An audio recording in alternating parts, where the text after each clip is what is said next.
இந்த வீடியோ பாருங்களேன். ரொம்ப முக்கியமானவங்க உங்கள மாதிரி விவசாயிங்க தான். இந்த அளவுக்கு பேசுற அளவுக்கு இங்க என்னதான் நடந்துச்சுன்னு பாத்தீங்கன்னா, காஞ்சிபுரம் மாவட்டத்துல இருக்க பரந்தூர் கிராமத்தை சுத்தி கிட்டத்தட்ட 5746 ஏக்கர் நிலத்துல ஏர்போர்ட் கட்ட போறதா அனௌன்ஸ் பண்ணி தமிழ்நாடு கவர்மெண்ட் 2024ல அதை கன்ஃபார்மும் பண்ணிடுறாங்க. 2028ல வேலையை முடிக்க போறோம்னு சொல்லியிருக்காங்க. இது வரக்கூடாதுன்னு எதிர்த்து தான் தமிழக வெற்றி கழகத்தோட தலைவர் விஜய் மக்களோட மக்களா போராட்டத்துல இறங்கிட்டாரு.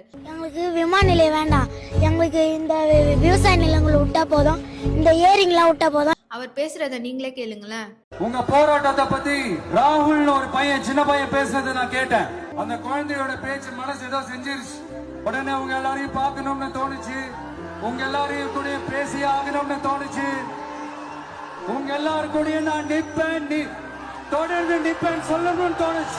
இவ்வளோ பேரும் இதுக்காக கிட்டத்தட்ட 1000 நாட்களா போராடிட்டு இருக்காங்க. 20 கிராமங்களை சுத்தி இருக்கிற விளைநிலங்களை அழிச்சு தான் இந்த ஏர்போர்ட் கட்டணுமா? அப்படி ஒரு ஏர்போர்ட் நம்மளுக்கு தேவையான்னு கமெண்ட்ல சொல்லுங்க.